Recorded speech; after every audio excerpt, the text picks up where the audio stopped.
Alors, comment ça va les pauvres? Ça se passe? Pas trop le somme de devoir économiser le moindre centime pour s'acheter un paquet de pâtes? Eh ben j'espère, parce que ça risque pas de s'arranger. Déjà parce que Bruno Le Maire a fait quelques petites annonces, ce qui est toujours une bonne nouvelle. En effet, notre ministre de l'économie et des finances a annoncé ce dimanche 18 février un vaste plan d'économie afin de maintenir le déficit de la France à 4,4%. C'est donc 10 milliards que notre écrivain ministre prévoit d'économiser. Et un indice, ça va pas être sur les aides sur les grosses sociétés qui va les trouver. 5 milliards sur les dépenses de fonctionnement de tous les ministères, 1 milliard sur l'aide publique au développement, 1 milliard sur MaPrimeRénov' ou encore une contribution des opérateurs de l'État. Eh ben, un beau paquet d'économies tout ça. Et j'imagine que ce sera justement réparti. Nous avons donc 700 millions d'économies sur la masse salariale de l'État, dont le report de certains recrutements, parce que pourquoi pas, ça fait plaisir, 750 millions sur les achats des ministères, ainsi qu'une baisse du budget servant à aider les collectivités territoriales à lutter contre le changement climatique, initialement prévu à 500 millions d'euros, qui sera finalement limité à 100 millions. Donc le champion de la Terre qui nous dit à quel point c'est important l'écologie, qu'il faut couper le wifi, qu'il faut pas utiliser le chauffage en hiver, il a pas l'air si pressé que ça finalement. Et ça sans parler du mépris pour les travailleurs et les travailleuses, bien sûr. Alors à côté de ça, Bercy veut également baisser la prise en charge des coûts de contrat d'apprentissage, voulant également repousser certains projets, notamment sur l'international. Thomas Cazeneuve prévoyant ainsi d'économiser 800 millions. Mais sinon à côté, on donne 3 milliards à l'Ukraine. Et alors attention, je ne dis pas qu'il ne faut pas donner à l'Ukraine.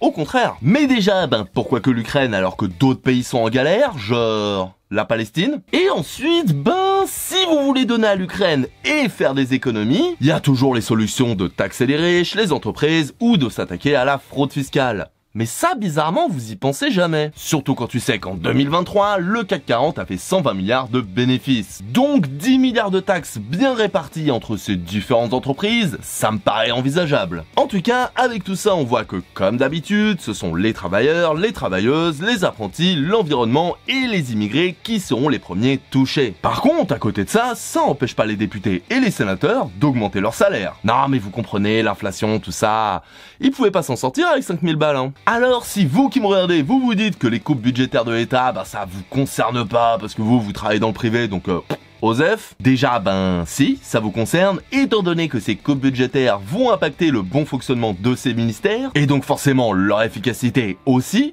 donc ça vous concerne. Et ensuite, même si vous vous en battez les nouilles, voilà, comme ça je dis pas de gros mots, ma maman sera contente, et même si vous avez aucune empathie pour les autres, à moins de jamais tomber malade ou de se guérir à base de plantes du jardin, je pense que vous êtes concerné par le prochain point. Parce qu'à partir du 31 mars, il ne faudra plus payer 50 centimes, mais bien 1 euro non remboursé par boîte de médicaments. Et cerise sur le gâteau, parce que sinon c'est moins drôle, on passera de 1 à 2 euros pour la participation forfaitaire sur les consultations des actes médicaux. Cette mesure, elle, entrera en vigueur dès dimanche. Bon alors déjà, le lendemain de mon anniversaire, sympa le cadeau. Et même s'ils essayent de nous rassurer en disant que les deux plafonds sont maintenus à 50 euros annuels, et même s'ils disent que t'inquiète, ce sera pas appliqué aux mineurs, aux femmes bénéficiant de l'assurance maternité ou aux bénéficiaires du CSS, désolé, mais ça reste dégueulasse. Déjà parce qu'avec toutes les petites augmentations à droite à gauche, genre l'électricité, les courses ou même l'inflation de façon plus globale, et du coup ça fait que même des foyers qui de base n'ont peut-être pas des revenus si modestes que ça, vont quand même y réfléchir à deux fois avant de dépenser de l'argent dans la santé. Et tout ça c'est sans parler des gens qui ont des maladies chroniques et donc qui ont besoin de médicaments à vie.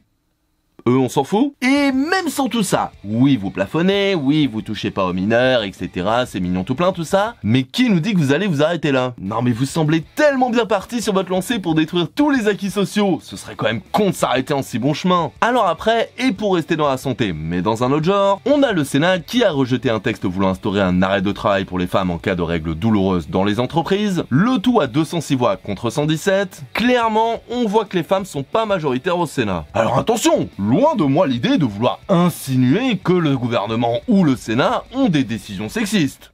C'est pas le genre. Regarde par exemple Frédéric Vallottou, le ministre de la Santé, qui s'est même dit ouvert à la discussion pour continuer à briser les tabous. Du coup, il y a aucune raison d'y voir du sexisme. Non mais dites-vous que le mec est tellement woke qu'il craint pour la discrimination à l'embauche envers les femmes ou à l'atteinte au secret médical si on laisse passer ce texte. Oh là là, mais il est vraiment trop féministe ce gars, dis donc. Il pense vraiment aux femmes, hein. Mais du coup, mince, si seulement il existait des ministères ou des personnes qui pourraient faire des lois ou agir pour vraiment faire faire en sorte de pallier à ce problème. Non mais après il a raison hein, autant juste laisser les femmes déguster en mode bolognaise dans l'escargot, c'est quand même moins cruel pour elles. Après, tu me diras, peut-être qu'entre le foot et la piscine, eh ben les sénateurs, ils ont oublié de penser aux femmes. Parce que si vous ne l'avez pas vu, Stanislas, oui encore eux, ont noué un partenariat avec le Sénat depuis 2 ans afin de profiter de la piscine et du gymnase de l'école située à côté du Sénat. Et du coup, je comprends mieux pourquoi Stanislas paraît aussi intouchable, recevant même de la thune, et ce malgré toutes les dingueries révélées par Mediapart,